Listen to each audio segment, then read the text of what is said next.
May 7th, 1824. Vienna. The greatest symphony in history has just ended. The concert hall erupts into thunderous applause, a roar so powerful it shakes the room. But the man standing on the podium, he hears none of it. He keeps his back turned to the audience, unaware of the ovation rising behind him.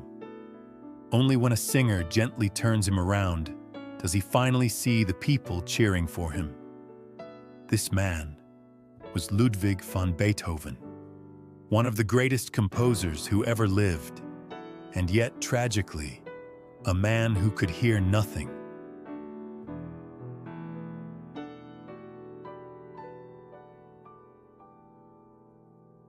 But what, truly, was this great man most afraid of? Silence. Complete, merciless silence. For a musician, losing hearing is what blindness is to a painter, or losing language is to a poet. In his late 20s, the buzzing began. A high-pitched ringing, sounds collapsing into distortion, voices turning into dull, distant hums. Even the piano he loved began to fade from his world. He withdrew from people, became reclusive, angry, misunderstood. The world thought he was difficult. In truth, he was terrified.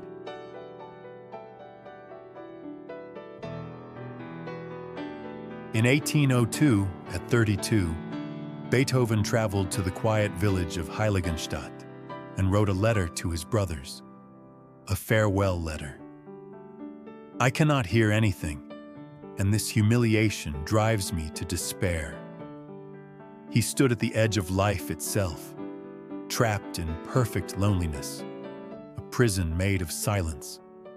Inside that darkness, he prepared to end everything. But then, something inside him refused to die. He picked up his pen again. One thing still holds me back, he wrote. There is still so much music in me that must be brought out. He realized something profound. He had lost the sounds of the world, but not the sound of his soul. He could no longer hear outwardly, so he turned inward.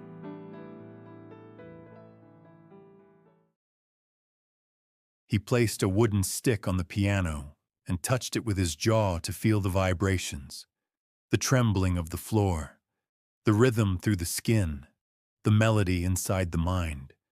He could not hear, but he could feel. He could imagine.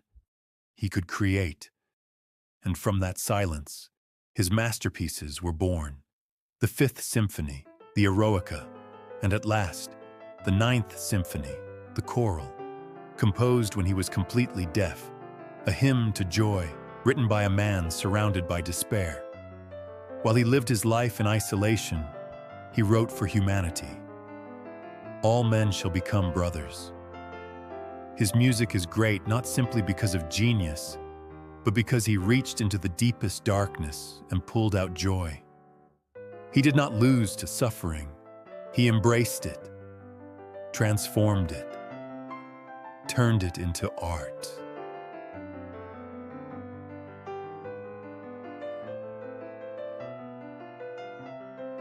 The world took sound away from me, but it never took the music inside me. Life sometimes takes what we love most.